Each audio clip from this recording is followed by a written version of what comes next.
Okay, dads, this is a little bit of a sobering one here. How many of you want your children to be tormented or tortured? How many of you desire for that? How many of you are like, yeah, it's cool, they can handle it, not a problem? Come on, dads. The last thing you want is for your child to be tortured or tormented. But we must understand Matthew 18:34. And the parable is of the man that owned that owed the master a lot of money. How much money? Like millions of dollars. There's no way that he could have paid it back. And the master gave him grace. The master cleared the debt. And he went out, the one that was just set free from this massive debt that he could never have paid, goes out and he finds somebody that owes him pennies, just a small amount of money. And he bullies them and he's like, give me back my money.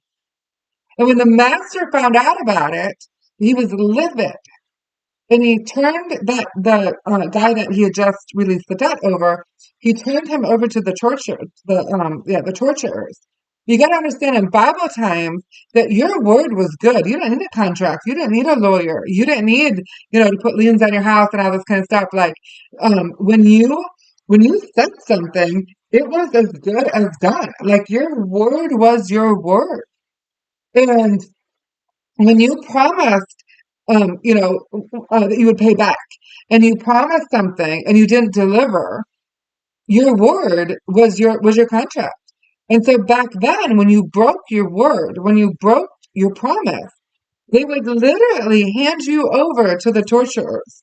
And so there was like this building that you literally had to go to, and they would torment and torture you until you could pay off the debt.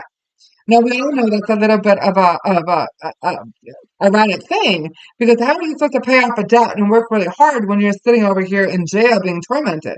In other words, you can't. So the whole concept of that is when you do not forgive a debt, when you do not forgive um, that.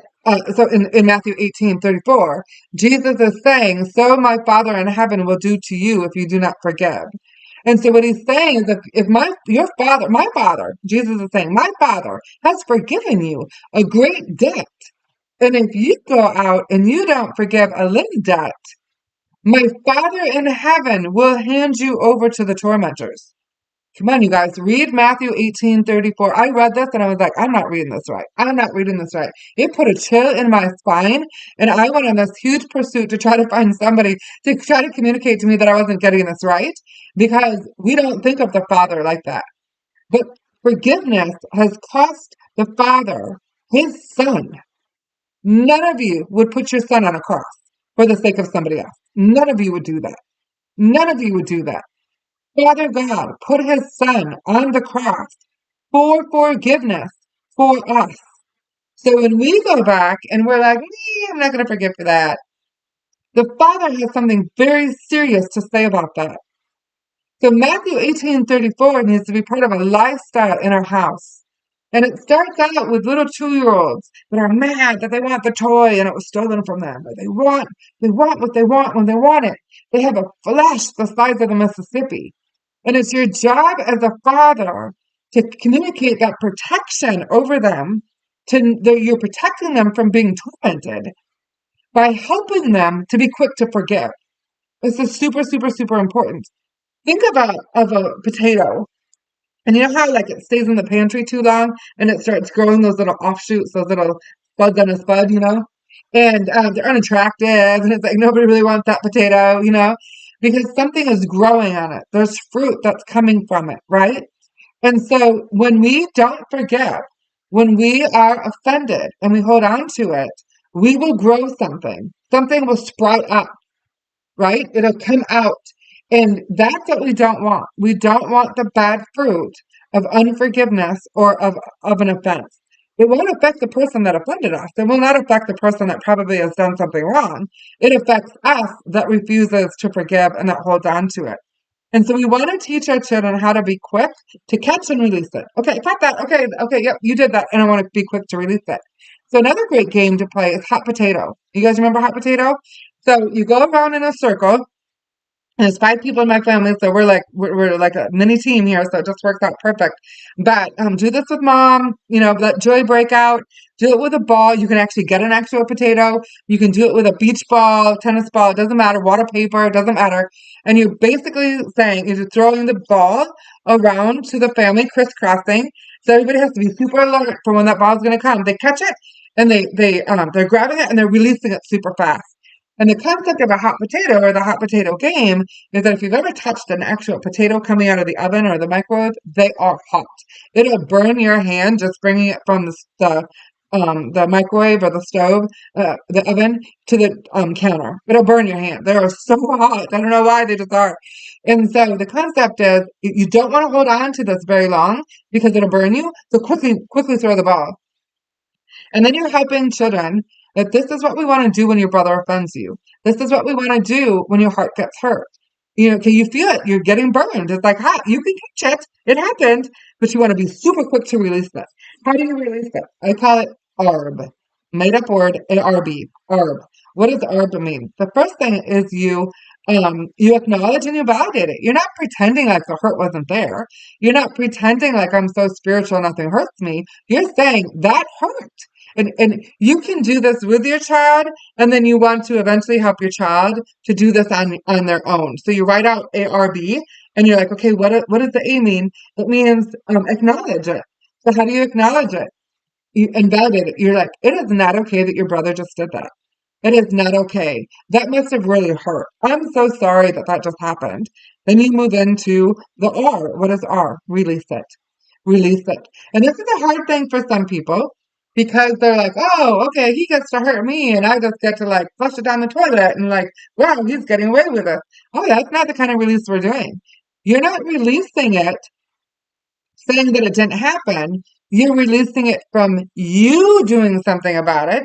You are releasing the offense, the crime that was committed to Jesus's courtroom. There's a big difference between this release it and let it go as if it was insignificant and didn't matter, because that's not validation. You are releasing it to something higher, and you know that Jesus is just and that Jesus cares. You can use the language. Jesus is not okay that your brother just punched you in the face. That is not what Jesus has for you. Jesus never did that. That's not how Father God has outlined family. That is not okay. Let's hand that over to Jesus's courtroom, and then you got to settle the matter. You got to let Jesus deal with it however Jesus wants to deal with it. And then the B in ARB is bless. You got to bless them. So we're not blessing them with $1 million. We're not blessing them with they'd get an extra cookie for dessert. We're not blessing them like that. We're blessing them what? Well, if your brother punched you in your face, he needs to be blessed with peace. He needs to be blessed with self-control. He needs to be blessed with kindness. And you're blessing them with the goodies of heaven for the lack that they had inside them that made them do the crime. And when you bless your enemies, you get blessed. When you bless your enemies, then their crime does not stick on your back and stay in your soul, and your heart comes outside of the fence, and you're no longer offended. So ARB, validate or acknowledge and validate, release it to Jesus' courtroom, and then you bless them. All right.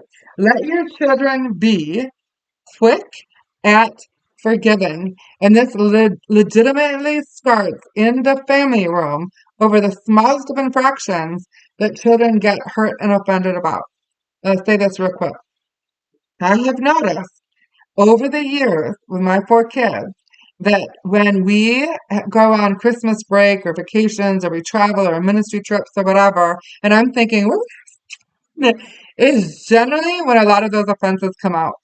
That's when we are all together and we're forced to be with each other. Nobody can escape at school or homework or whatever. And this is where we find the snarky tones, the attitudes. And what we're discovering is that they have deep offenses inside of them. And so that we need I call it a family detox, where we sit around as a family and we ask the question, look at everybody in this room. And Jesus, come search my heart. Who do I need to forgive? And I generally have them write it, journal it, rip it up, write it and then rip it up, whatever. Sometimes we share it, sometimes we don't. Sometimes it can turn into, unhealthy to do that. And then the second question is, who have I hurt and who have I offended that I need to ask for forgiveness of? And every single time that we have done a family detox by asking those two questions, things get flushed out, those offenses get flushed out, and then we all notice a significant improvement in our family connection and our family time. In fact, it got to the point where I started doing it proactively. Hey, we're going to go on a ministry trip here for the next week. Let's sit down and let's do a family detox and get all of that out. Super important. Kids do hold on to an offense and they do hold on to that the little unforgiveness stuff. And so be wise stewards of protecting them so that they are not led into offense and unforgiveness that could lead them to down the road being handed over to the tormentor and torturer. All right, be blessed.